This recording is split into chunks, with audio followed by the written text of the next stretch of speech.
அம்பேத்கரியம், மார்க்சியம், பெரியாரியம், பெண்ணியம், காந்தியம் சார்ந்து பல்வேறு ஆய்வுகளை அவர் மேற்கொண்டிருப்பதோடு அவை குறித்த பல்வேறு விவாதங்களுக்கும் கவனப்படுத்துதல்களுக்கும் காரணமானவர்களில் முக்கியமானவராக திகழ்கிறார். பெரியாரியம் குறித்து தமிழில் உருவாகி இருக்கக்கூடிய இன்றைய விரிவான வாசிப்பு அல்லது ஆய்விற்கு பயன்படக்கூடிய தொடக்க நூல்களையும் 20ஆம் நூற்றாண்டு மார்க்சியத்தின் பல்வேறு போக்குகளையும் வெளிப்படுத்தக்கூடிய பின்னை மார்க்சிய சிந்தனைகளையும் எஸ்.வி. ராஜதுரையோடு சேர்ந்து இயற்ற பெரும் பங்காற்றியவர். தலித்தியம், அம்பேத்கரியம் பற்றி தொடக்கத்திலிருந்தே கவனம் எடுத்து எழுதியிருந்தாலும் தான் எழுதிய பிற வகைமைகளிலும் பிற விஷயங்களிலும் அம்பேத்கரிய ஓர்மையை குறித்து சிந்தித்தவர். அந்த வகையில் அண்மையில் அம்பேத்கரையும் சோசியலிசத்தையும் ஒப்ப வைத்து அவர் எழுதியிருக்கக்கூடிய ஆங்கில நூல் குறிப்பிடத்தக்கது. அதேபோல் அயோத்திதாசர் குறித்தும் அவருடைய பௌத்தம் குறித்தும் புரிந்து கொள்வதற்கான தரவுகளையும் தர்க்கங்களையும் தொடர்ந்து முன்னெடுத்து வருபவர். கடந்த சில ஆண்டுகளாக தமிழகத்திலும் தமிழகத்திற்கு வெளியேயும் மாணவர்களிடையேயும் சமூக செயற்பாட்டாளர்களிடையேயும் அவர் நடத்தி வரக்கூடிய அம்பேத்கர் குறித்த வகுப்புகளும் பட்டறைகளும் குறிப்பிடத்தக்க தாக்கத்தை இளைய சமூகத்திடம் செலுத்தியிருக்கின்றது. இந்தியாவின் குறிப்பிடத்தக்க பெண்ணிய வரலாற்றாளரான கீதா அவர்கள் பெண்ணிய நோக்கில் தமிழிலும் ஆங்கிலத்திலும் இயற்றியிருக்கக்கூடிய நூல்கள் மிக முக்கியமானவை. இந்நிலையில் இன்று நீலம் பண்பாட்டு மையமும் ராஜ் கௌதமன் அறக்கட்டளையும் இணைந்து வழங்கும் அறிஞர் ராஜ் கௌதமன் நினைவு விருதும் அவரது பணிகளை போற்றும் விதமாக 1 லட்சம் ரூபாய் பண முடிப்பும் அவருக்கு வழங்கி சிறப்பிப்பதில் நீலம் பண்பாட்டு மையம் பெருமகிழ்வு அடைகிறது. வரலாற்றாளரான பெண்ணியலாளரான கீதா அவர்களை மேடைக்கு அன்போடு அழைக்கிறோம். அவருக்கு விருது வழங்கி சிறப்பிக்கக்கூடிய மிக முக்கியமான தருணம் இது. அரங்கத்தில் இருக்கக்கூடிய தோழர்கள் அனைவரும் எழுந்து நின்று அவருடைய தொடக்க காலத்திலிருந்து இன்று வரை அவர் எழுதியிருக்கக்கூடிய அவர் படைத்துக் கொண்டிருக்கக்கூடிய செயற்பாடுகளை போற்றுவது நம் அனைவருடைய கடமையும் பொறுப்புமாகும். அவருக்கு விருது வழங்கி சிறப்பிக்க எழுத்தாளர் பெருமாள் முருகன், ஆதவன் தீட்சண்யா தோழர், இயக்குனர் ரஞ்சித் ஆகியோருடன் இணைந்து நாடகவியலாளர் மங்கை, எழுத்தாளர் பிரேமா ரேவதி, ராஜ் கௌதமனுடைய குடும்பத்தைச் சேர்ந்த பியூலா ஆகியோரை மிக அன்போடும் மேடைக்கு அழைக்கிறோம். வழக்கறிஞர் ஏபி ராஜசேகர் அவர்களையும் மேடைக்கு அழைக்கிறோம். கடந்த பல ஆண்டுகளாக தொடர்ச்சியாக பெண்களே வரலாற்று ஆய்வெழுத்துகளில் ஈடுபடுவதில்லை என்கின்ற கூற்றை உடை தெரிந்திருக்கக்கூடிய முன்னத்தி ஏர் எங்களுடைய கீதா மேம் அவர்களுக்கு இந்த விழா அரங்கில் விருது வழங்கி சிறப்பு செய்யப்படுவதில் பெருமகிழ்வு அடைகிறது.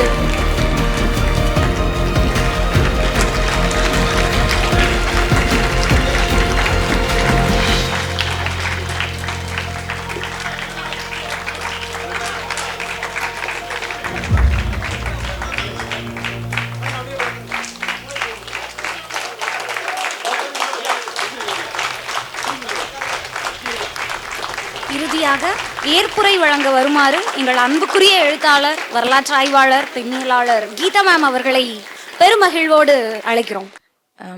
எனக்கு உண்மையிலேயே எங்கே தொடங்குறதுனே தெரில. ஒன்று ரொம்ப உணர்வுபூர்வமாக சொல்லணும்னா ஐ மிஸ் ராஜ் கௌதமன்.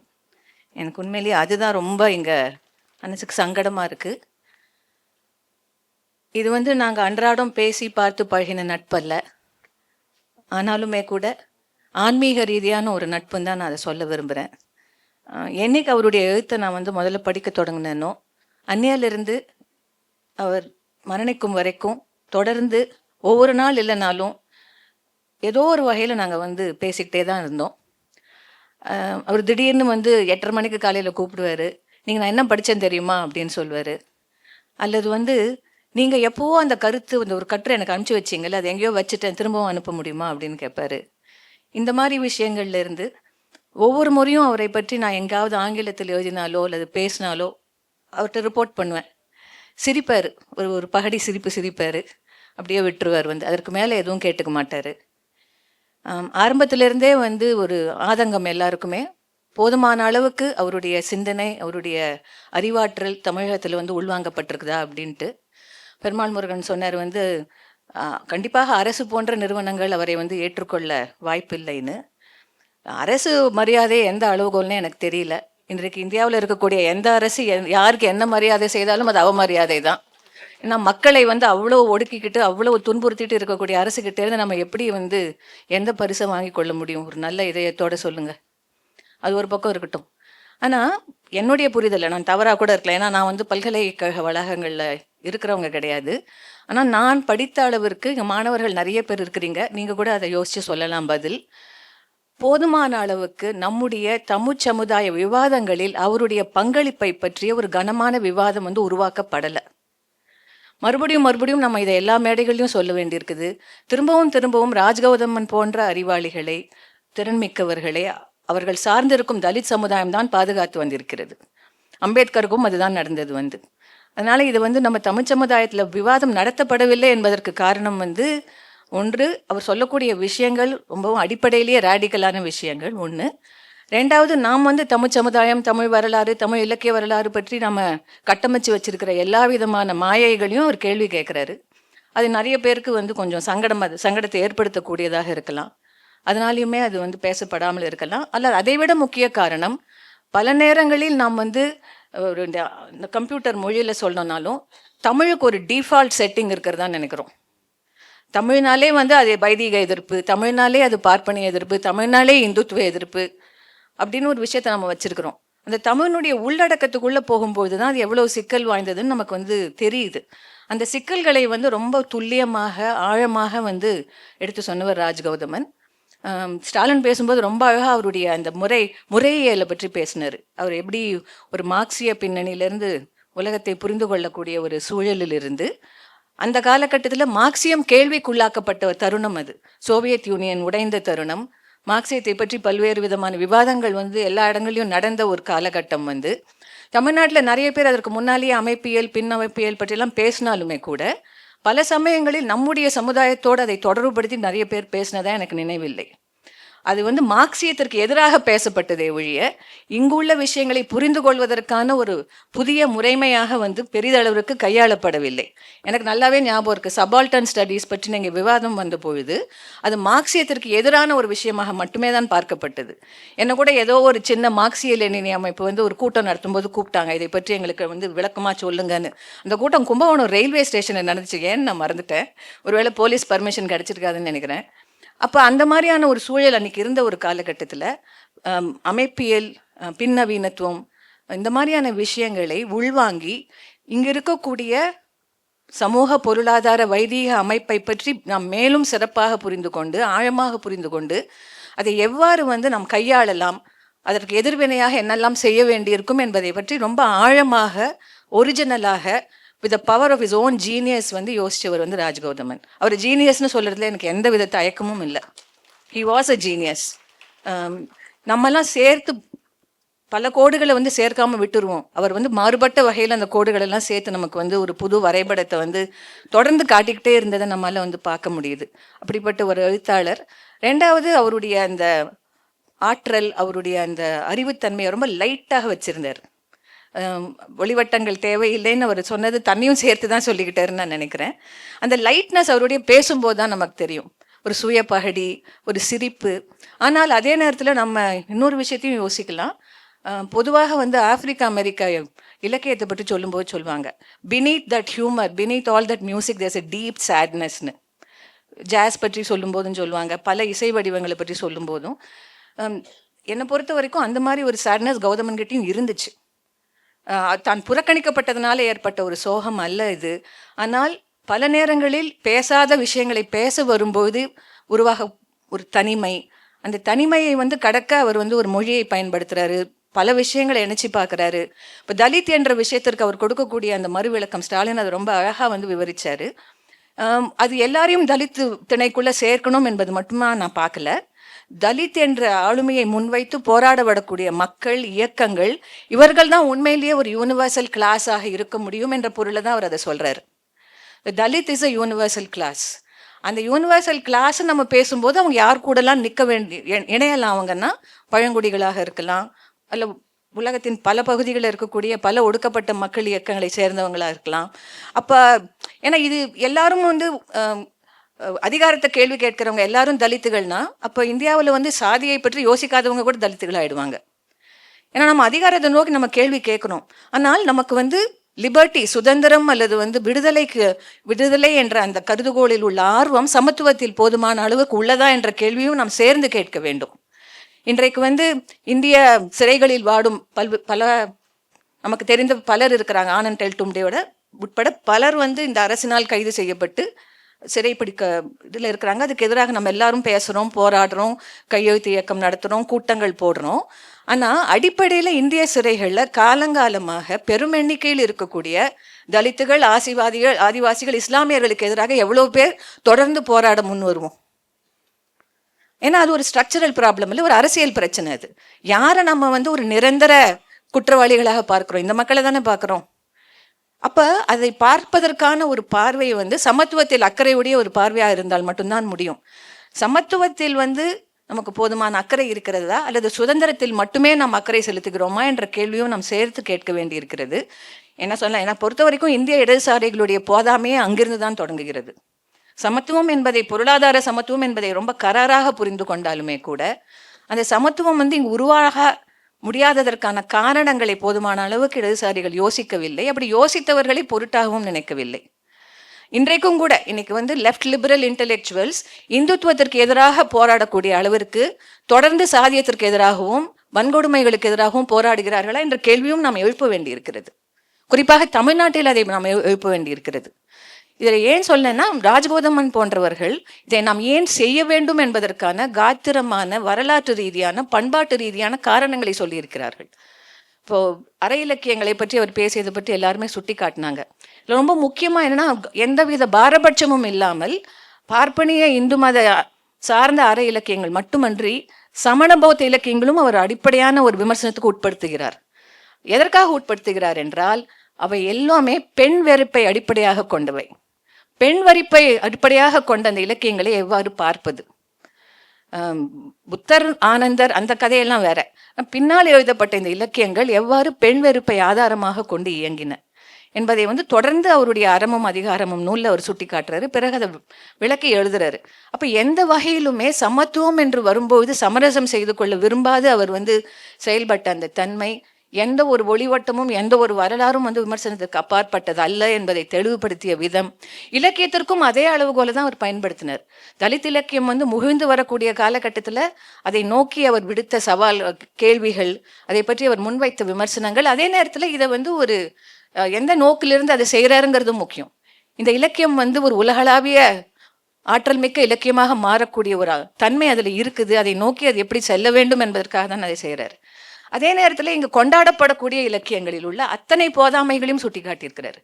என்னை பொறுத்த வரைக்கும் அவருடைய எழுத்தில் அதிகம் பேசப்படாமல் விட்டிருக்கிற நூல் சுந்தர ராமசாமியை பற்றி அவர் எழுதியுள்ள ஆகச்சிறந்த விமர்சன நூல். தமிழ்நாட்டின் முக்கிய படைப்பாளுமைகளில் ஒருவராக கருதப்படும் சுந்தர ராமசாமி பலரால் இன்றைக்கும் கூட மிகவும் ஒரு அக்கறையோடு படிக்கப்படும் ஒரு நபர். அவருடைய எழுத்துலகத்தை எப்படி நாம் புரிந்து கொள்ளலாம்? இப்போ தலித் என்றால் ஒரு நவீன சிந்தனை உள்ளவர்ங்கிற ஒரு வரையறை நம்ம எடுத்துக்கிட்டோம்னா, எப்படி அவர் கையாளக்கூடிய அந்த நவீனம் என்பது ஒரு பிறழ்வோடு தான் இருக்குது அப்படிங்கிறத ரொம்ப அழகாக பல நிலைகளில் சுட்டி காட்டியிருப்பார். அதுக்கு அசாத்தியமான தைரியம் வேணும். ஏன்னா இந்த தமிழ் லிட்ரரி எஸ்டாப்ளிஷ்மெண்ட் எப்படி நம்ம எல்லாருக்குமே தெரியும். அரசு மட்டுமே ஒரு லிட்ரரி எஸ்டாப்ளிஷ்மெண்ட் இல்லை, பதிப்பாளர்கள் லிட்ரரி எஸ்டாப்ளிஷ்மெண்ட்டாக இருக்கிறாங்க, தனிநபர்கள் இருக்கிறாங்க.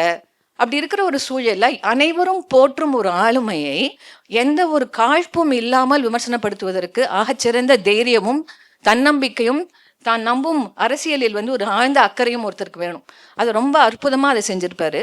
ஸோ இப்படி எல்லா நிலைகளிலுமே தன்னுடைய அரசியல், அந்த அரசியல் என்பது என்ன, இங்கே மிகவும் ஒடுக்கப்பட்ட எல்லா வகைகளிலும் உரிமைகள் மறுக்கப்பட்ட ஒரு நிலையிலிருந்து இந்த சமுதாயத்தை பார்க்கும்போது இந்த சமுதாயம் எப்படி இருக்குது நம்ம கண்ணுக்கு, அந்த மாதிரியான பார்வை ஏன் அனைவருக்குமான பொது பார்வையாக மாறக்கூடாது? அநீதி என்பதை பகுதியாக கேள்வி கேட்டுட்டு இருக்க முடியாது. இன்னாருடைய அநீதியை மட்டும் நான் அநீதியா பார்ப்பேன்னு சொல்லிட்டு. இப்போ அடிப்படையில் இங்கு அநீதி எங்கே கட்டமைக்கப்படுகிறது என்பதை இனங்கண்டு அதை ஒரு யூனிவர்சல் பாயிண்ட் ஆஃப் வியூவாக முன்னிறுத்துறார். இது ஒர்க்கிங் கிளாஸ் எப்படி ஒட்டுமொத்த சமுதாயத்தையும் மாற்றவல்ல ஒரு ஆற்றலையும் அறிவையும் ஒரு சக்தியும் பெற்று இருக்கக்கூடியது என்பது தொடர்ந்து மார்க்ஸ் சொல்லிட்டு வந்த விஷயம்.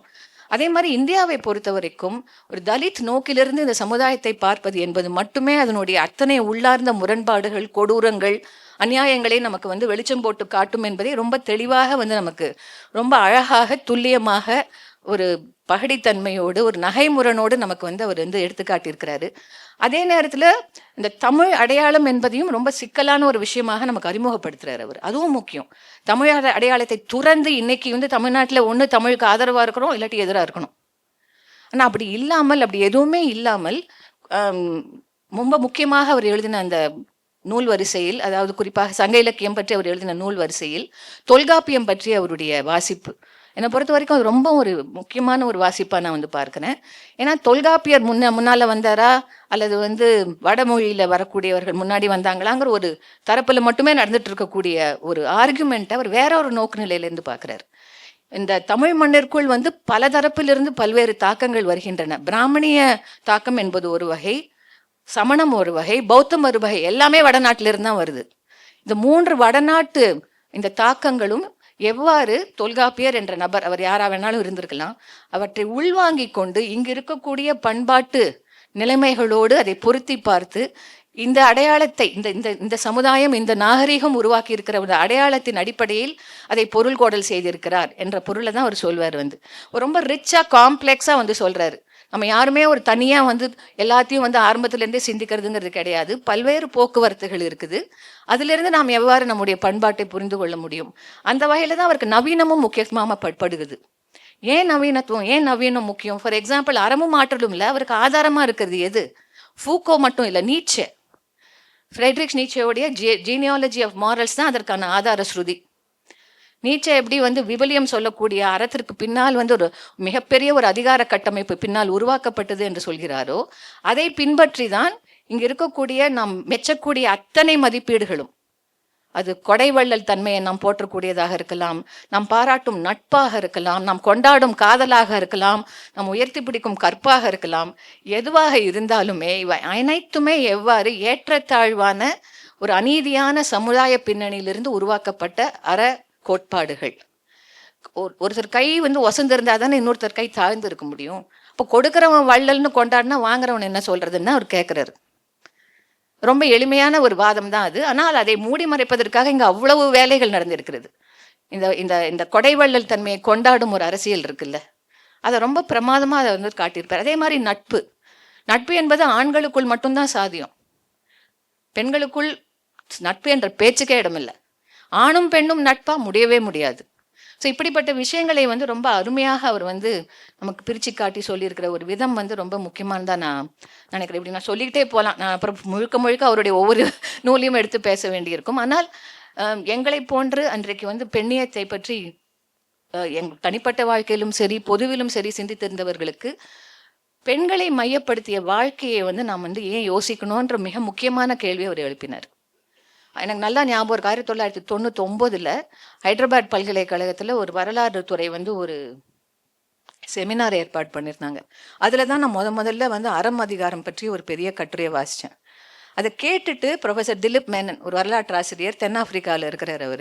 அவர் சொன்னார், இவர் வந்து ஒரு 4-5 ஜெர்மானிய தத்துவவாதிகளை சொல்லிட்டு தற்கால ஜெர்மானிய வரலாற்று ஆசிரியர் இதெல்லாம் அவர் படிச்சிருந்தாரா அப்படின்னு. நீட்சையை படிச்சிருக்கிறது எனக்கு தெரியுங்க, இவங்களெல்லாம் படிச்சிருந்தா தெரியாது. ஆனால் சுயமான சிந்திக்கிற ஒரு அலாதியான தன்மை அவர்கிட்ட இருக்குது. அதான் அவர் சொன்னார், உலகத்தில் வந்து ரொம்ப முக்கியமாக கருதப்படக்கூடிய ஒரு ஜெர்மானிய வரலாற்று ஆசிரியருடைய நூலை மேற்கோளிட்டு அதற்கு இணையான ஒரு விஷயத்தில் அவர் சொல்கிறாரு, வந்து இதை பற்றிலாம் அதிகமாக ஏன் வந்து நிறைய பேர் பேச மாட்டேங்கிறாங்க அப்படிங்கிற மாதிரி ஒரு கேள்வியை எழுப்பினார். அப்புறம் தொடர்ந்து வந்து அதை பற்றி நம்ம பல இடங்களில் பேச அது நிறைய பேருக்கு போய் சேர்ந்துச்சு. இப்போ அண்மையில் அது சில கட்டுரைகள் ஆங்கிலத்தில் மொழியாக்கம் செய்யப்பட்டு டார்க் இன்டீரியர்ஸ்ங்கிற தலைப்பில் வெளியிடப்பட்டிருக்குது. ஆனால் அது உண்மையிலேயே கௌதமனுக்கு நம்ம செஞ்ச மிக சின்ன ஒரு வேலை தான். நிறைய இன்னும் நம்ம செய்ய வேண்டியிருக்கும். So I get very emotional. இதுக்கு மேலே எனக்கு அவரை பற்றி தொடர்ந்து பேச நான் அழுதுருவேன். அதனால் நான் அதை அப்படியே நிறுத்திக்கிறேன். ஏன்னா ஏன் அப்படி சொல்கிறேன், நான் இப்போ ரேவதிட்ட தான் சொன்னேன், ஒன்றும் கிடையாதுங்க. அவர் படித்த போது எனக்கு ஒரு சென்ஸ் ஆஃப் ஒண்டர் வந்துச்சு மனசில், மார்வல், இப்படி கூடயா அப்படின்னு சொல்லிட்டு. அதுதான் கடைசி வரைக்கும் எனக்கு இருந்துச்சு. இப்படிப்பட்டவங்க இந்த காலத்தில் இருக்கிறாங்க பாருங்க. இந்த பல்வேறு விஷயங்கள் எதிர்மறையாக இருக்கக்கூடிய ஒரு சூழலில், பல்வேறு விஷயங்களுக்கு ஒடுக்கக்கூடிய ஒரு சூழலில் இருந்து இப்படி ஒரு சென்ஸ் ஆஃப் ஜாயோட ஒரு விஷயத்தை அணுகிறது. அது நான் ரொம்ப முக்கியமாக பார்க்குறேன். அந்த ஜாய், அந்த அந்த என்ன களிப்பு, அவருடைய மொழியில் சொல்லணும்னா களிப்பு இல்லை, களிப்புங்கிற சொல்ல ஒரு புதுமைப்பித்தன் பற்றின அந்த தன்னுடைய நூலில் அதிகம் கையாளக்கூடிய ஒரு சொல் களிப்பு தான். அதே களிப்பு, அதே ஜெனராசிட்டி, அதே ஒரு சகோதரத்துவத்தை நான் தொடர்ந்து 20 ஆண்டுகளாக பயணித்து வரும் சாதி எதிர்ப்பு உலகங்களில், குறிப்பாக தலித் உலகங்களில் நான் பார்த்திருக்கிறேன். எந்த வகையிலையும் எந்த தலித் அல்லாதவர் மீதும் யாரும் இங்க கரிசனம் காட்ட வேண்டிய அவசியமே கிடையாது. அத்தனை கொடூரமானது தீண்டாமை. எல்லாரையும் சுட்டு போட்டா கூட நம்ம கேள்வி கேட்கறதுல நியாயம் கிடையாது. இன்றைய வரைக்கும் அது அப்படிதான் இருக்குது. ஆனால் அப்படிப்பட்ட ஒரு சூழலில் எந்த வகையிலுமே காழ்ப்புணர்வின்றி சண்டைகள் இருக்கலாம், கருத்து மோதல்கள் இருக்கலாம், ஆனால் அது எதுவுமே இல்லாமல் ஒரு ஓப்பன் ஃப்ரெட்டர்னிட்டியில் அம்பேத்கர் சொல்லக்கூடிய அந்த மைத்ரி, அதை தலித் உலகங்களை தான் நான் கற்றுக்கிட்டேன். உண்மையிலேயே அது திரும்ப திரும்ப நான் அதை சொல்ல விரும்புகிறேன். நானும் ரேவதியும் 2014 நினைக்கிறேன், நாங்கள் இந்த அம்பேத்கரை வாசிப்போம் தொடங்கின அதே ஆண்டு சமூக நீதி நிகழ்வுகள்னு ஆரம்பித்தோம். ஏப்ரல் மாதம் அம்பேத்கருடைய பிறந்தநாளை ஒட்டி ஒவ்வொரு வீக்கெண்டும் சில நிகழ்ச்சிகள் வச்சுருப்போம். முதல்ல அது ரொம்ப ஆம்பிஷியஸாக நிறைய செஞ்சோம். அப்புறம் எங்களாலேயே முடியல, குறைச்சிக்கிட்டோம். அதில் 2 நிகழ்வுகளுக்கு நீலம் அமைப்பு துணை நின்று நம்ம கூகையில் செஞ்சோம். உங்களுக்கு கூட நினைவு இருக்கலாம். அந்த அந்த சமூக நீதி நிகழ்வுகளில் நாங்கள் 2 பேரும் பர்சனலாக கற்றுக்கிட்டது நிறைய. நாங்கள் பார்த்த மனிதர்கள், நாங்கள் கேட்ட கதைகள் எங்களை அவர்களுடைய பின்னணி எவ்வளவு ஒரு கொடுமையார்ந்த ஒரு பின்னணியிலேன்னு வந்திருந்தாலுமே கூட அதை கடந்து ஒரு சகோதரத்துவத்தை முன்னிறுத்தக்கூடிய ஒரு மிக பரந்த ஒரு மனப்பான்மை, இதை தொடர்ந்து பார்க்க முடிஞ்சிச்சு எங்கனால. And it was so moving for us, it was such a lesson for us. அதுக்கு பிறகு இந்த அம்பேத்கரிய வகுப்புல நடக்கும்போது சிவா சொன்னார், விழுப்புரத்துக்கு வந்தோம். விழுப்புரத்தில் அவங்க பொதுக்கூட்டம் மாதிரி ஏற்பாடு பண்ணிருந்தாங்க. அது வகுப்பு இல்லை, 165 பேர் இல்லை சிவா, ஆள் நிறைய இருந்துச்சு. அங்கிருந்து நாங்கள் என்னை பொறுத்த வரைக்கும் as a researcher, as a historian, Dalit life வேர்ல்ட்ஸை நான் அப்போதான் முழுமையாக புரிஞ்சுக்கிட்டேன். And I was struck with wonder again. இப்போ நீங்கள் எல்லாம் சொல்கிறீங்க நான் அத்தை செஞ்சேன் இத்தை செஞ்சேன்லாம். ஐ ரியலி டோன்ட் திங்க் இது எதுவுமே இந்த மாதிரியான அனுபவங்களும் இந்த மாதிரியான மக்களும் இல்லாமல் எதுவுமே சாத்தியப்பட்டிருக்காது. தலித் முரசில் எப்போதுமே ஒரு வருஷம் கொண்டாட்டத்தை கொண்டாடும் போது ஒரு பெரிய ஒரு பக்கம் போடுவாங்க, இவர்கள் இல்லாமல் நான் இல்லைன்னு சொல்லிட்டு. அவங்களுக்கு பல நிலைகளில் ஆதரவு கொடுத்த அத்தனை பேரும் அதில் இருக்கும்.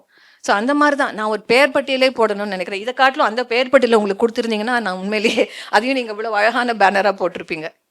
ஏன்னா அவ்வளோ ஒரு தோழமை, ஒரு ஒப்புரவு, ஒரு சகோதரத்துவம்.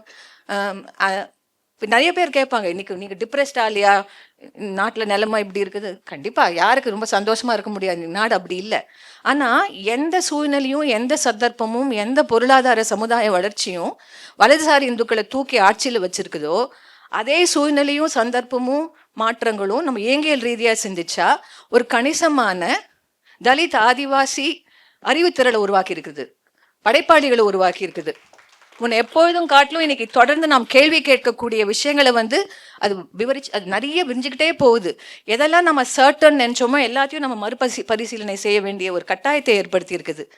அப்போ இன்னைக்கு இதிலிருந்து நம்ம சமுதாயத்தை பற்றி யோசிச்சோம்னா, இந்துத்துவத்தை எதிர்ப்பதை மட்டும் நாம் ஒரு முக்கியமான செயல்பாடாக பார்க்காது, இப்படிப்பட்ட இந்த வித்தியாசமான ஒரு வாழ்க்கையை பற்றி யோசிக்கக்கூடிய, ஒரு சகோதரத்துவை முன்னிறுத்தக்கூடிய இந்த வேல்யூ சிஸ்டமை வளர்க்கவும் பார்ப்போம் நாம.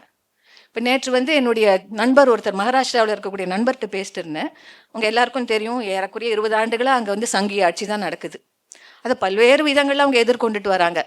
இவர் ஒரு ஓய்வு பெற்ற வரலாற்று ஆசிரியர், பாபா சாஹேப் அம்பேத்கர் மராத்வாடா பல்கலைக்கழகத்தில் பணிபுரிஞ்சு ஓய்வு பெற்றவர். நம்முடைய அரசியல் நிகழ்வு கூட அந்த பல்கலைக்கழகத்தில் ஒருத்தர் வந்தாங்க, கூகைக்கு உங்களுக்கு ஞாபகம் இருக்கும், ஒரு ஆக்டிவிஸ்ட் ஒருத்தர் வந்தார்.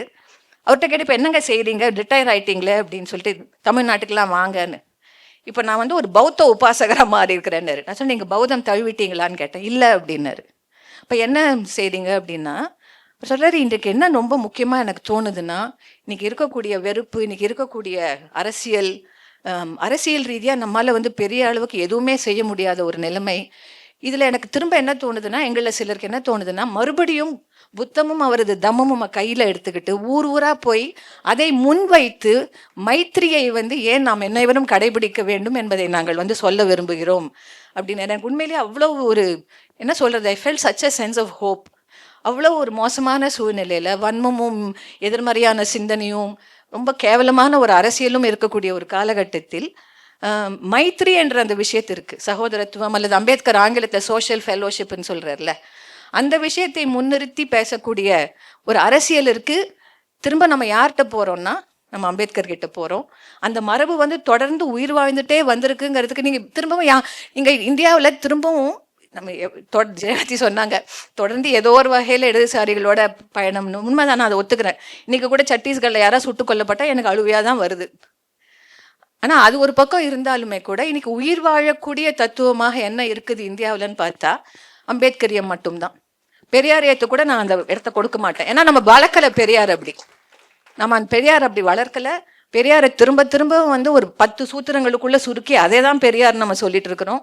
அவரை பற்றி நிறைய இருக்குது பேச, குறிப்பாக பெண்ணிய நோக்கிலிருந்து பேச நிறைய இருக்குது, பண்பாட்டு ரீதியாக எடுத்து செல்ல நிறைய இருக்குது. அதையெல்லாம் நம்ம யோசிக்கிறதே கிடையாது.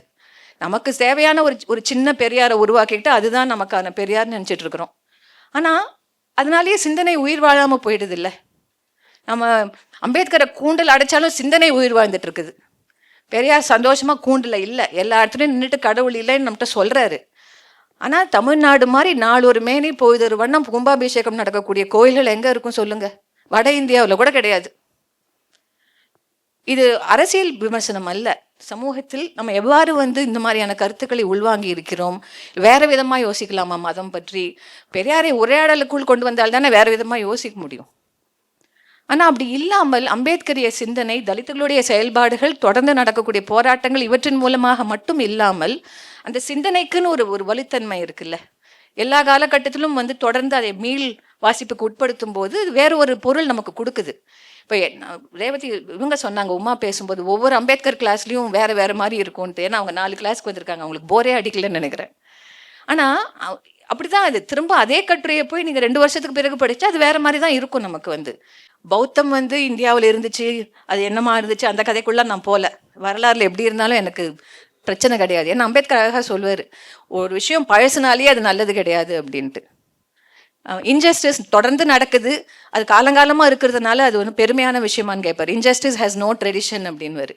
ஸோ அப்படி இருக்கிற ஒரு சூழலில் நமக்கு பௌத்தம் ஏன் முக்கியம்னு நம்ம யோசிக்கிறோம் அப்படின்னு அந்த தோழர்கள்ட்ட கேட்ட போதும் சரி, தொடர்ந்து திரும்பவும் புத்தாண்டிசமாக படிக்கும்பொழுதோ இல்லை வேற சில அவர் பௌத்தம் பற்றி அவருடைய குறிப்புகளை படிக்கும்பொழுதோ கட்டுரைகளை படிக்கும்பொழுதோ என்ன தோணுதுன்னா, ஒரு மாற்று வாழ்க்கை முறை, அறவியல் இது இல்லாமல் நம்மால் வந்து இந்த கொடுமையான சாதிய சமுதாயம் உருவாக்கி இருக்கக்கூடிய இந்த வெறுப்பு, மனிதர்களை வந்து ஏற்றத்தாழ்வுடன் நடத்துவது, பொருட்டாகவே மதிக்காமல் இருப்பது, இதையெல்லாம் எப்படி மாற்ற போகிறோம் சொல்லுங்கள்? பெண்ணிய அமைப்புகளுக்குள்ளே நாங்கள் தொடர்ந்து பேசுகிற விஷயமும் இதுதான். நமக்கு எவ்வாறு மாற்றங்கள் அவசியம், வாழ்க்கை முறை மாற்றங்கள் அவசியம், சிந்தனை மாற்றங்கள் அவசியம், சொற்பிரயோகங்கள், தொடர்ந்து வார்த்தைகளை நம்ம ஏன் ரொம்ப கவனமாக பயன்படுத்த வேண்டும். எனக்கு நல்லா ஞாபகம் இருக்குது, கற்பழிப்பு என்ற வார்த்தைக்கு பதிலாக பாலியல் வன்முறை என்பதற்காக அவ்வளோ போராட்டம் நடத்த வேண்டியிருந்துச்சு. ஏன்னா அது வெறும் ஒரு சொல் மாற்றம் மட்டுமல்ல, புரிதலிலும் ஒரு மாற்றம். இது ஒரு வன்முறை, இது வந்து ஒரு அழிப்பு கிடையாது அப்படிங்கிற ஒரு விஷயத்தை கொண்டு வர நமக்கு அவ்வளோ நேரம் எடுக்குது. வந்து எப்படி வந்து தீண்டாமை என்பது தலித்துகளுடைய உடல் மாண்புக்கு எதிரான ஒரு குற்றம். ஸோ அப்படிப்பட்ட ஒரு விஷயத்தை நம்ம தொடர்ந்து பேசுவதற்கு ஒரு அறிவியல் பார்வை, வேறு விதமான சிந்தனை, வேறு விதமான படைப்புகள், தொடர்ந்து இதை நம்ம செய்ய வேண்டியிருக்கிற ஒரு கட்டாயத்தில் நம்ம இருக்கிறோம். அதனால நம்ம இன்னைக்கு இதையெல்லாம் சேர்த்தும் யோசிக்க வேண்டியிருக்குது. இப்போ இது யாருமே தனி தனி தனி மனுஷியாவோ மனுஷனாவோ இதை செய்யவே முடியாது. We need fellowship, we need comradeship, we need most of all bell hooks மொழியில் சொல்லணும்னா ரேடிக்கல் லவ். அந்த லவ்ங்கிற வார்த்தையை பேச நம்ம தயக்கவே கூடாதுன்னு நான் நினைக்கிறேன். அது வெறும் வந்து ஒரு பாலியல் ஈர்ப்பாகவோ அல்லது வெறும் ஒரு காதலாகவோ மட்டுமே சரிஞ்சு போகாமல், it's a very powerful word. நிறைய ஆப்பிரிக்கா அமெரிக்க பேச்சாளர்கள் வரும்போது எனக்கு நல்லா ஞாபகம் இருக்கும், மிகப்பெரிய ஒரு சோஷியாலஜி செமினார் ஒருத்தர் வராரு, அப்படியே நிற்கிறாரு, I'm going to talk to you about லவ்ங்கிறாரு. இது என்னது செமினாரில் அவர் என்ன பேச போகிறார் லவ் பற்றினா, அவர் ரொம்ப ரொம்ப அற்புதமான ஒரு ஒரு கட்டுரையை வாசித்தார். நியூ ஆர்லின்ஸ் நகரத்தில் நம்ம மெட்ராஸில் வந்த வெள்ளம் மாதிரி ஒரு பெரிய வெள்ளமும் சேதமும் ஏற்பட்டுச்சு. கத்தரினான்னு ஒரு புயல் வந்து அடித்து நகரத்தையே அழிச்சு போட்டுருச்சு. அதுக்கு பிறகு அந்த நகரத்தை அவங்க மறுகட்டுமானம் செய்யும் பொழுது பள்ளிக்கூடங்களில் எப்படி அதை செஞ்சாங்கங்கிறத பற்றி பேசினார். எனக்கு எப்போதுமே வந்து கல்வின்னு வரும்போது அது ரொம்ப முக்கியமாக நான் பார்ப்பேன். அந்த பள்ளிக்கூடங்களில் கருப்பின குழந்தைங்களும் படிக்கிறாங்க, வியட்நாம் வியட்நாமிலிருந்து அங்கே உள்நாட்டு போர் நடக்கும்போதும் பிரச்சனைகள் இருக்கும்போதும் அங்கிருந்து குடிபெயர்ந்த வியட்நாம் இனம் சமுதாயத்தை சேர்ந்தவர்களுடைய குழந்தைங்களும் படிக்கிறாங்க. கூடுதலாக அந்த பகுதியில் வியட்நாம் போரில் போயிட்டு சண்டை போட்டுட்டு அதனால் ஏற்பட்ட மனத்தாங்கல் வெறுப்பிலிருந்து வெளிவர போருக்கு எதிராக திரண்டு இருக்கக்கூடிய வியட்நாம் வெட்ரன்ஸ் அவங்களும் இருந்திருக்கிறாங்க அந்த பகுதியில். இவங்க எல்லாருமா சேர்ந்து தான் ஒரு பகுதியை கையில் எடுத்து அதை மறுநிர்மாணம் செய்யக்கூடிய ஒரு வேலையை செய்கிறாங்க. அது எப்படி நடந்துச்சு, அவங்களுக்கு இடையில இருக்கக்கூடிய வேறுபாடுகள் எப்படி அவங்க தீர்த்துக்கிட்டாங்க, குழந்தைங்க அதில் என்ன ரோல் ப்ளே பண்ணிச்சுன்னு ரொம்ப அற்புதமான கட்டுரை. அதை அவர் வாசிச்சுட்டு என்ன சொன்னார்னா, இது எப்படி சாத்தியப்பட்டுச்சுன்னா it is the power of love அப்படின்னாரு. இந்த லவ்ங்கிறத நம்ம எப்படி புரிஞ்சுக்க போகிறோம், அது எவ்வளோ அதுக்காக எவ்வளோ உழைக்கணும் நம்ம. நமக்கு ஒரு விஷயம் பிடிக்காதுனாலுமே கூட அந்த விஷயத்தை எப்படி நம்ம சொல்ல போகிறோம். இந்த மாதிரி நம்ம யோசிக்கும் போது இந்திய சமுதாயத்தில் எப்போதை காட்டிலும், பட் அப்படி சொல்லக்கூட நான் விரும்பலைங்க, நம்ம ரொம்ப நாகரிகமாலாம் இல்லை இதற்கு முன்னால் மட்டும். அதனால் நம்ம இப்போ மட்டும் சொல்ல வேண்டிய அவசியமும் எனக்கு இல்லை. ஏன்னா இப்போ ரேவதி சொல்லும்போது சொன்னாங்க பாலகோபால் எழுத்துக்களை நான் மெய்ப்பு பார்த்துட்ருக்கிறேன்னு. உண்மையிலேயே 70களில் 80களில் 90களில் ஒருங்கிணைந்த ஆந்திர பிரதேசத்தில் நடந்த குற்றங்களை மீறி மோடி கவர்மெண்ட் எந்த குற்றமும் செய்யலை. அதை பெருக்கி இருக்கிறாங்க, அதை எக்ஸ்போர்ட் பண்ணியிருக்கிறாங்க பிற மாநிலங்களுக்கு. இப்போ அந்த மாதிரி இந்தியன் ஸ்டேட்டுக்கோ இந்தியன் சொசைட்டிக்கோ ஒரு உள்ளார்ந்த வன்மமும் பகை உணர்வும் வெறுப்பும் இருக்கிற ஒரு சூழலில் நம்ம அலாதியாக இந்த காலகட்டத்தை மட்டும் பார்க்கறத தவிர்த்துட்டு தொடர்ந்து what is missing here, love is missing, fellowship is missing, respect is missing இல்லையா, மரியாதை இல்லை, மாண்பு இல்லை, வெறுப்பு மட்டுமே எஞ்சி இருக்குது. இப்போ குஜராத்துக்கு போயிட்டு பாலகோபால் எழுதின கட்டுரையில் சொல்கிறாரு, வெறுப்புக்கு இவ்வளவு ஆற்றல் இருக்குது, அன்புக்கு கொஞ்சம் கூடயே அது இல்லாமல் போயிருங்கிறாரு. அந்த மாதிரிலாம் பேசக்கூடிய மனிதர் அல்ல அவர். உண்மையிலேயே எங்களுக்கெல்லாம் பயமாக இருக்கும் அவர்கிட்ட பேச வேலை செய்யக்கூட. ஆனால் அந்த ஒரு வார்த்தை ஏன் அவர் சிவில் உரிமை அமைப்புகளில் இருக்கிறாருங்கிறத மட்டும் காட்டி கொடுத்துச்சு. அப்போ அந்த மாதிரி ஒரு காலகட்டத்தில் வாழ்ந்து இருக்கும்பொழுது அம்பேத்கரிய சிந்தனை முறை நமக்கு கண்டிப்பாக ஒரு அடிப்படையான ஒரு ஒரு ஒரு இதுவாக இருக்கும் தான் நான் நினைக்கிறேன். ரஞ்சித் பேசும்போது சொன்னார், நீங்கள் மார்க்சிஸ்டாக அது வேறு விஷயம், நீங்கள் அம்பேத்கரைட்டோ இல்லையோ, நான் ஒரு அம்பேத்கரை ரொம்ப நேசிக்கும் பிரியமாக நினைக்கும் தொடர்ந்து நான் பேசிக்கிட்டே இருக்கிற ஒரு நபர், அவரோட நான் பேசிக்கிட்டே இருக்கிற மாதிரி தான் எனக்கு ஒரு உணர்வு எப்பொழுதுமே இருக்குது. நேற்று கூட எங்கேயோ ஒரு செமினாரில் பேச சொன்னாங்க. திரும்பவும் நான் யார் என்ன பேச கூப்பிட்டாலும் நான் மறந்துடுறேன், ஆடியன்ஸ் எல்லாரையும் மறந்துட்டு அவருடைய சிந்தனைக்குள்ளேயே மட்டும் நான் போயிடுறேன். அந்த அளவுக்கு என்னை பொறுத்த வரைக்கும் இட்ஸ் வெரி பவர்ஃபுல்லாக நான் அதை பார்க்குறேன். ஸோ நான் இதுக்கு மேலே பேச விரும்பல, but I want to say few things about நீலம். ஏன்னா அம்பேத்கர் கடைசி காலத்தில் ஒரு கல்ச்சரல் சென்டர் உருவாக்கணும்னு நினச்சார். நான் சொல்லியிருக்கிறேன் முன்னாலே அதை பல இடங்களில். ஒரு தலித்துகளுக்கு ஆஸ்வாசமாக இருக்க, தங்களுடைய திறமைகளை வளர்த்து கொள்ள ஒரு நூலகம், அப்புறம் கலை இலக்கியம், இந்த விஷயங்கள்லாம் தொடர்ந்து அவங்க கைக்கு எட்டுற மாதிரி இருக்கக்கூடிய ஒரு இடம், இதெல்லாம் உருவாக்கணும்னு நினச்சாரு. அதற்கு ஒரு வழக்கமாக அவருடைய ரொம்ப சிஸ்டமேட்டிக்காக தானே யோசிப்பார். அதற்கு ஒரு பிளான் எல்லாம் போட்டு வச்சுருந்தாரு, அது எப்படியெல்லாம் செயல்படணும், அதுக்கு எவ்வளோ பட்ஜெட் போட்டு இவ்வளோ எல்லாம் செயல்பட்டு வச்சுருந்தாரு. ஒன்றும் கைகூடலை அவர் வாழ்ந்த காலத்தில். ஆனால் அதில் ரொம்ப முக்கியமாக அவர் என்ன சொல்கிறாருன்னா, அந்த ரொம்பவும் கஷ்டப்படுற ஒடுக்கப்படக்கூடிய இந்த சூழ்நிலையிலையும் தொடர்ந்து வாழ யாரும் தயங்குறது இல்லை, தொடர்ந்து வாழணும். அந்த வாழ்வதற்கு அவசியமான அந்த ஆற்றலை நாம் எப்படி ஒரு வளர்க்க போகிறோம், வளப்படுத்த போகிறோம், அதற்கு you need a space, you need a சென்டருங்கிறாரு. கொஞ்ச காலத்துக்கு முன்னால் கோவிட் டைமில் ஏதோ ஒரு ப்ராஜெக்டில் ஏதோ கேட்டாங்க என்ன, இங்கே பண்பாட்டு ரீதியாக தமிழ்நாட்டில் என்ன மாற்றங்கள் வந்திருக்குது, ஏதாவது எழுதுங்கன்னாங்க. நான் சொல்ல ஒரே ஒரு விஷயம் தான் நான் எழுத விரும்புகிறேன். தொடர்ந்து ஏறக்குறைய 90s 80s எண்டுலேருந்தே சொல்லலாம், இங்கே சாதி எதிர்ப்பு பண்பாட்டு ரீதியான செயல்பாடுகள் எப்படி இருந்திருக்குன்னு நம்ம கொஞ்சம் யோசிக்கலாம். அதுக்கு முன்னாலேயும் நிறைய இருந்திருக்குது, ஆனால் 80s கொஞ்சம் அது சிஸ்டமேட்டிக்கான வகையில் வருது. குறிப்பாக தமிழ்நாடு இறையியல் கல்லூரி நடத்தக்கூடிய தலித் கலை விழா விடிய விடிய நடக்கும், நிறைய பேருக்கு இங்கே தெரியும், எல்லாருமே போயிருக்கிறோம். அதுக்கு தொடர்ந்து அவங்க நடத்தினாங்க. அது மிகப்பெரிய ஒரு விஷயம். அந்த தலித் கலை விழாவும் தற்சமயம் நீலம் உருவாக்கி வரக்கூடிய வாய்ப்புகளையும் நான் சேர்த்து இணைத்து ஒரு பெரிய கட்டுரையாக நானும் செந்தில் செல்வனும் சேர்ந்து அதை எழுதி அனுப்பினோம். அப்போ எனக்கு என்ன தோணுச்சுன்னா, இந்த மாதிரி ஒரு கல்ச்சரல் ஸ்பேஸ் இருக்கிறது சென்னையில் எவ்வளோ பெரிய விஷயம். ஒன்று, அது எப்படி பல பல பல பல திறவுகோள்களை நமக்கு கொடுத்துருக்குது. இவ்வளோ யங் பீப்புள் வேறு எந்த கூட்டத்துக்கும் நான் பார்த்ததில்லை. கூட்டம்னாலே, அரசியல் கூட்டம்னாலே 50 வயசுக்கு மேலே தான். கரெக்டு தானே? அதற்கு இளைஞர்களை ரொம்ப குறைவாக தான் பார்க்க முடியுது. அதுவும் வந்தாலுமே அவங்க ஏற்கனவே ஒரு அரசியல் தேர்வு மேற்கொண்டவர்களாக இருப்பாங்க. ஆனால் ஒரு இயல்பாகவே எந்த ஒரு மீட்டிங், நான் ரொம்ப எல்லா மீட்டிங்கெல்லாம் போகிறதில்ல, ஆனால் நீலம் நான் சென்ற எல்லா நிகழ்வுகளிலும் அத்தனை இளைஞர்கள் வராங்க. சரி, கொஞ்சம் பேர் சினிமாவினுடைய ஒரு மோகத்தில் வராங்கன்னு கூட வச்சுக்குவோம், அதை விட்டுருவோம். ஆனால் அதையும் மீறி இன்னைக்கு ஏதோ ஒரு ஸ்பேஸ் இருக்குது, நிறைய விஷயங்களை பேசலாம். நான் அதை ரொமான்டிசைஸ் பண்ண விரும்பல. அதுலேயும் சிக்கல்கள் இருக்கலாம், ஆண் பெண் வேறுபாடுகள் இருக்கலாம், சண்டைகள் வரலாம், சச்சரவுகள் வரலாம். ஆனால் ஒரு ஸ்பேஸ் இருக்குல்ல. இப்போ யாராவது சென்னைக்கு வந்து எங்கெல்லாம் போகலாம், நான் உடனே வந்து யோசிக்காமல் நீலம் புக்ஸ் கண்டிப்பாக போயிட்டு வாங்கன்றுவேன். அன்றைக்கு கூட ஒரு ஆசிரியர் அமைச்சு அங்கேருந்து ஃபோட்டோலாம் எடுத்து அமைச்சாங்க எனக்கு. ஸோ அந்த மாதிரி ஒரு கல்ச்சரல் ஸ்பேஸ் ஸ்டாலின் பேசும்போது இந்த தலித் அதனுடைய டெஃபினேஷன் எப்படி ராஜ்கௌதமன் வந்து மாற்றி யோசிச்சாருன்னு. ஸோ அப்படிப்பட்ட ஒரு கல்ச்சரல் ஸ்பேஸாக அது உருவாயிட்டு வரதை நம்மளால் வந்து பார்க்க முடியுது. அது எவ்வளோ முக்கியமானதுங்கிறத வந்து அதற்கு முன்னால் அது இல்லாமல் செயல்பட்டவங்களுக்கு தான் நல்லா தெரியும். அது ரொம்ப முக்கியமான ஒரு விஷயம். ஸோ அந்த வகையில் அம்பேத்கர் நினைத்து பார்த்த ஒரு கனவு, அந்த கனவினுடைய ஒரு பகுதியாக இது வந்து இருக்கிறதா நான் வந்து பார்க்குறேன். அதே சமயம் ராஜ்கௌதமன் தலித் என்ற அந்த அடைவுக்குள்ள ஒரு அடைவே கிடையாது அவரை பொறுத்த வரைக்கும். அது ஒரு யூனிவர்சல் கேட்டகரி. ஆனால் அதற்கும் தலித்துகளுடைய வாழ்வியல் அனுபவங்களுக்கும் தொடர்பு இருக்குது. அதை அவர் மறுக்கலை. அந்த வாழ்வியல் அனுபவங்கள்லேருந்து பிரித்து அதை பார்த்துட முடியாது. ஏன்னா அது ரொம்ப ஈஸியாக போயிடும். அப்புறம் நம்ம எல்லாம் பேசிக்கிட்டே இருக்கலாம், ரொம்ப ஈஸியாக சாதிய எதிர்ப்பை பற்றி கட்டுரைகள் எழுதலாம், பாட்டு எழுதலாம். ஆனால் உண்மையிலேயே அது வந்து ஒரு காத்திரமான ஒரு புரிதலாக இருக்குமான்னு எனக்கு தெரில. ஸோ அதை வந்து எப்படி ஒரு யூனிவர்சலைஸ் பண்ணி அதுக்குள்ளே அம்பேத்கராக இருக்கட்டும், ராஜ்கௌதமனாக இருக்கட்டும், they're inviting us in to that space. அதை நான் ரொம்ப முக்கியமாக பார்க்குறேன். That is what Neelam is also doing, inviting us. ஆனால் நம்ம வந்து இந்த இன்விடேஷனை மரியாதையோடு வாங்கிக்கிறோமாங்கிறது தான் எங்கள் கேள்வி. நம்ம வேறுபடலாம், தட் இஸ் டிஃப்ரெண்ட். ஆனால் அந்த இன்விடேஷனே நம்ம வேல்யூ பண்ணலன்னா அப்புறம் என்ன பண்ணுறது சொல்லுங்கள்? நமக்கு யாரோ ஒரு அழைப்பு விடுக்கிறாங்க, அந்த அழைப்பையே நம்ம வந்து வேல்யூ பண்ணாட்டி வாங்கிக்கிட்டு போய் பேசலாம், வாதம் புரியலாம். ஆனால் அதை அழைப்பதற்கே உங்களுக்கு அருகதை இல்லை, அல்லது அழைப்பதிலேயே ஒரு சூது இருக்கிறது, அழைப்பிலேயே ஒரு குற்றம் இருக்கிறதுன்னு நம்ம யோசித்தோம்னா எப்படி, எந்த அளவுக்கு அந்த தீண்டாமை ஒவ்வொரு மனசுலையும் உட்கார்ந்துருக்குதுன்னு நம்ம எல்லாருமே யோசிச்சு பார்க்கணும்னு நான் நினைக்கிறேன்.